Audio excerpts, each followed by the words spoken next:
Welcome to Heresy, the Horus Heresy talk show.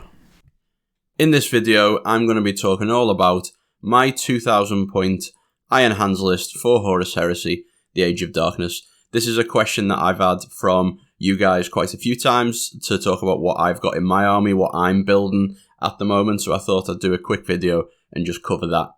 In this video, we're going to cover why I chose Iron Hands, what my list design goals were when I was putting this list together, and then talk about the Rite of War and all the units in the army and why I chose them. But before we do that, if you enjoy the content, please do leave me a like and a subscribe, and if there's anything in this video you'd like to talk about or any feedback at all, please leave me a comment just underneath there on YouTube. Now on with the show.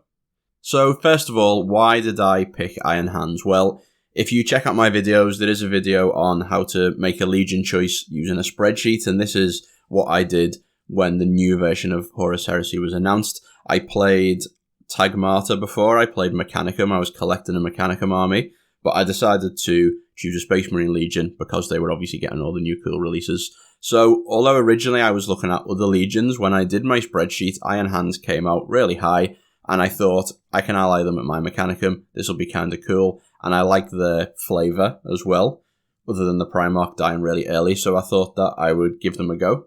I didn't really expect to choose them, but that's just how it turned out. And I looked at the Immortals and the Gorgon models online, and ultimately that was what sold me on the list, particularly the Immortals, because I think all of the Breacher style models look really cool in Heresy, but Immortals pretty good. And then the rules come out, and I was pretty happy with them. I think, it's a shame that Iron Hands didn't get a bit more book space and some more special characters and that kind of stuff, but the rules for them are pretty good too. So I've tried to make an army that uses the rules that Iron Hands have given me and, does some good stuff with it. So what are my list design goals when putting this list together? I think it's important to figure out when you're building the list why you're doing it, what you want from it, whether it's because of models you like or otherwise. For me, the first goal in this was to use models that I like, and so I did have a good look around at the different models available for the units that I was thinking of taking in my head and figure out, what I wanted to use from that.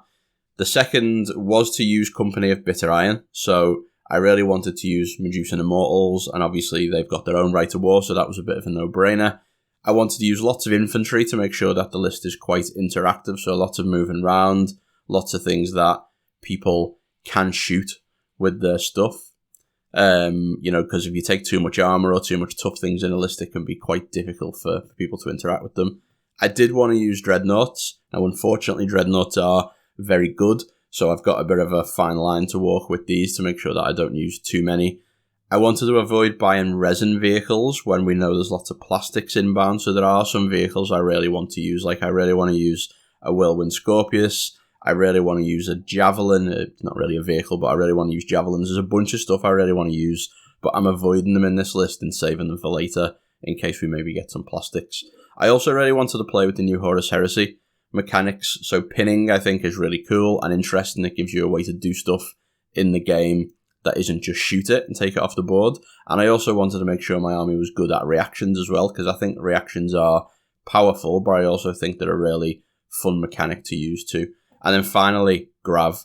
I had no idea that Iron Hands had this sort of sub-theme of gravity weapons in their fluff, but, since that's what the rules reflect and that's what they talk about, I thought I'd try to get some of that into the list as well, and it does help that it's pretty cool as a weapon too.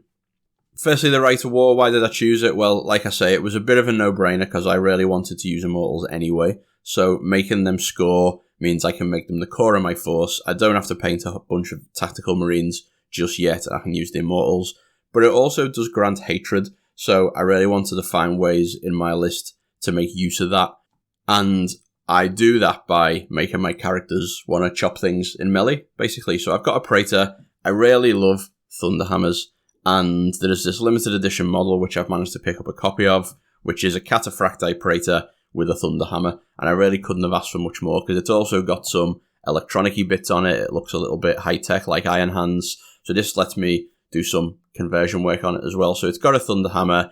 He's going to use that hatred from being in the Company of Bitter Iron. He's going to join a unit of Immortals, and it's going to make him pretty good in combat. if he gets a chance to swing his Thunder Hammer with his 4 attacks, weapon skill 6, maybe 5 attacks, rerolling his hit, he's probably going to bonk whatever he's fighting. He's got a really good chance of killing them. I've also given him a Cyber Familiar, so he's got more chance of getting to that stage where he actually gets to swing his hammer. Plus, it gives me the opportunity to model that on my model and make him look a bit Iron Handsy as well. And then I've given him the Stoic Defender Warlord trait now. This gives me a shooting reaction, so I like reactions. And it also means that his unit can pin things. Now, his unit's not got great guns, but it does give me access to a way to pin things, even if it's not a very good one. Also the Librarian as well. So I love Librarians, personally. I think they're super cool. It was a good conversion opportunity, this, because there aren't really any models. So I'm using the Cataphracti Praetor from Forge World with the sword. It was in a really good pose to allow me to cut his gun off and replace it with like an outstretched hand, so it looks like he's casting some kind of psychic power. And also as well, this lets me play with the HH2 mechanics as well, because I've given him the Telepathy Discipline, which lets him pin things and lets him cancel people's reactions and that kind of stuff. So he's a good way of playing around with them mechanics. He's also good on the table. He deals with things that my list might not be very good at dealing with, like really strong melee units. And he's good in combat as well. You know, he's got a Force Sword, he can chop people up with it, and he's got Hatred from Bitter Iron, which makes him, you know, a bit stronger than your average guy in combat. So these two characters, loads of modelling opportunity. Both characters I really wanted to play, and they also do good stuff for my army as well. Then next we've got the troops. So Immortals, as I've already mentioned, the models are great. I've decided to give them all chainswords because they're free, and I figure these guys are going to spend more time in melee than anything else really, and it also means they get to use that hatred and, you know, combine it with the shred on the chainswords to do something in combat at least, particularly if they're fighting just normal tactical marines. And also I did manage to get some grav guns into one of these units and a thunder hammer. So I've got one tooled up unit that's got a thunder hammer and grav guns. They're going to go with my Praetor, so I've got a really good unit there. And then I've got another unit that's a bit more bare bones, just with the Artificer armor, that's going to be escorting the Librarian. This was mostly because I ran out of points and needed to take some stuff from somewhere, but also because the Librarian's got that psychic weapon I want him to be using. Putting a bunch of guns on the Immortals would have kind of maybe wasted them sometimes, because he wants to shoot at a target that I want to pin, and he's got a longer range than the Immortals' guns. So I've just decided to save the points there. I've also got a Recon Squad. So these have got Nemesis Bolters and an Augury Scanner. These were just something that I thought of in my head for a little bit of headcanon. I love the idea that a Recon Squad of Iron Hands is basically just a unit of Iron Hands with different guns. You know, they've got no cloaks, they've got no stealth, they're not doing any of this sneaky stuff. They're just guys with a little bit more equipment, because all that stuff is for other legions and it's too much faff. And Recon Squads and Iron Hands are just guys with different guns. That's as far as they get before they can't be bothered anymore. So I thought that was quite cool. I wanted them as a conversion opportunity, so I really like the imagery of Marines with some of these like big scoped silent sniper rifles, like the Primaris Eliminators and that kind of stuff, and this was an opportunity for me to make some of those, which I've done with some simple conversions with some brass rod. And it also means that I get another scoring unit into the army as well, which from a mechanical point of view I really needed, because I've only got 2 units of Immortals, so this gives me an extra scoring unit whilst also giving me something a little bit more cool and thematic. And on top of that as well, it lets me use the Horus Heresy 2 mechanics again. These guys can pin because they've got sniper rifles. They're good at making other people get pinned or getting rid of apothecaries. You know, it really plays well on the tabletop as well as looking cool. So there's 6 guys in this squad to make sure I can make that happen. Then for elites, I've got 2 dreadnoughts. So I've got one with a Gravis Multi-Melter and a Power Fist with a Grav Gun. So getting that Grav Gun in there. I think a Melter Gun probably would be ideal on this dreadnought to go with its Gravis Multi-Melter, but, you know, I like Grav. We're going with the Grav theme. So this is Dreadnought. The idea is this is going to support a unit of Immortals walking up the battlefield, and if they get into hot water with anything they can't kill, because they're not very good at killing things, this Dreadnought's there to help. I've also got a dual las cannon Dreadnought as well. So that's so that I've got something that can shoot a flyer. If anyone, you know, brings flyers, it's got a helical target and array. It gives me an extra intercept, so it gives me more reactions to play with. And it's also really my only, you know, ranged anti-tank piece if I'm going to shoot at vehicles or something that's far away as well. So 2 dreadnoughts, felt like a good number without being too spammy. You know, we're playing 2,000 points. I do have a Leviathan as well, but 2 felt like, you know, reasonable given that I really want to use these units but don't want to go too far. And then I've also got a Rapier as well. Now, I own 2 Laser Destroyer Rapiers and I really wanted to use one of them in this list, so I'm glad it fitted. I love the model. I think it's thematically very Iron Hands, just like a big, brutal, high-tech gun on tracks that they can drive around and shoot things with.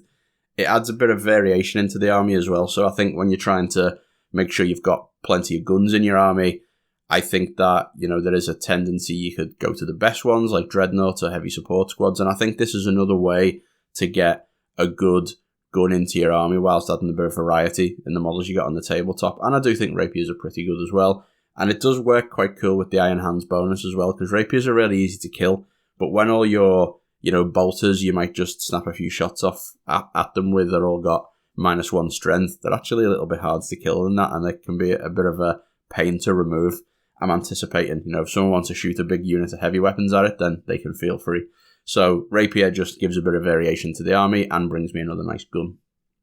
And then finally we've got the heavy support, where the magic happens. So I've got a Leviathan Dreadnought. The Leviathan has got a Cyclonic Melter Lance. It's also got Phosphex Launcher on the top, and it's got its 2 Heavy Flamers, which I've not upgraded to Volkites, and it's got its Siege Claw as well. So this is sort of purposefully a bit unfocused to make it less efficient. I think the most efficient types of Dreadnoughts generally are either 2 guns or 2 melee weapons, so it, you know, it can do one thing and do it well. But I've purposely chosen to make this a bit less efficient because it's a very, very powerful unit, and because it's the 3rd Dreadnought in the army. So it's got Melter that wants to shoot vehicles, but it's got Phosphex that wants to shoot troops. So it's doing a bit of everything. It's cool, it looked good, it's got weapons on it that I like. It's not the most optimal loadout, which is, you know, kind of a good thing. And it does help me, though, if I do get close or into melee. So this is going to escort the other unit of Immortals, give them something that can punch things in melee.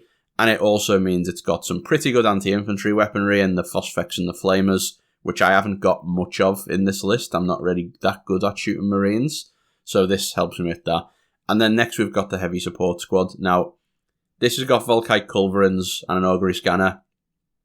There's no great thematic reason for this unit at all. My army's not very good at shooting Marines. There's lots of Marines in the game. I decided I needed a unit to shoot Marines with, and, you know, this is the best one. So there's no real fluff reason for this. But they do look very cool, though, and I've chosen to go with the Forge World, Underslung, Volkite Culverins, which look really awesome. They are quite thematically Iron Hands as well, you know, high-tech weaponry, big squad of guys. They look quite scary when there's 10 of them together on the tabletop, and I know these are going to perform super well. Originally, I did have an Armistice in this unit as well. Now, that was mostly because I had the points left over to take a character, and I wanted to take another character, but I had some feedback from the local gaming group that they thought that unit was going to be a bit anti-fun to play against with all those Volkite Culverins and BS5. Now, I think that the Armistice is actually not that great an investment there. It's quite expensive. You know, I could have probably spent the point on some other stuff. But if people feel like it's going to not be fun to play against, easy for me to spend those points elsewhere. And that's actually where I got a lot of the sort of superfluous upgrades in the list from, like the Phosphex or the extra guy in the Recon Squad. And some of those bits, it give me the points to just, you know, buy a few toys for the list, which also makes the list, probably does overall make it a little bit worse, which is, you know, not a bad thing when you bring in 3 Dreadnoughts. And so this is what the list looks like overall. Got my 2 characters with the gear. It's got 2 units of Immortals and the Recon Squad. It's got some Dreadnoughts and the Rapier in the Elite slot, and then some heavy support in the Leviathan and the Heavy Support Squad as well. And I think what this comes out to, there's lots of things on the board that are eminently shootable by anybody. There's no transports in the list, so it's quite a slow list that's going to walk up the board. It's mostly relatively close range, so, you know, most of the weapons are Melter, or a lot of the army wants to be in melee, and that kind of stuff. And it does let me play with Company of Bitter Iron and all those Iron Hands different ways of pinning that I've got in there. Even though Iron Hands aren't great at doing that pinning stuff, it's something I really want to do, so I've got as much of that in there as I can. So I think list goals achieved. I think the list looks like it'll be good on the tabletop. It'll look thematic as a close range firefight force with those breaches being backed up by by the Dreadnought with a bit of heavy support as well. And I also think it should perform well on the tabletop. I think there maybe is a danger that at 2,000 points, 3 Dreadnoughts might be pushing it a little bit. I really want to use the Leviathan because I absolutely love the model, but I don't really want to use like just 2 Dreadnoughts. I don't feel like that's really, doing what I want to do on the tabletop, but that is certainly something I'm going to monitor. And if I think this is a bit too much for the list I'm playing against, I might tweak this to make it a bit less Dreadnoughty and put some more troops in there instead. And that's the end of the episode. I hope you guys have enjoyed that. It's certainly been something that a lot of people have asked me to do, so this one's for you. If you enjoyed the episode, please do leave me a like and subscribe on YouTube. And if there's anything you'd like to comment on at all or any feedback you've got, please leave it in the comments down below. I'll see you all soon, guys. Bye-bye.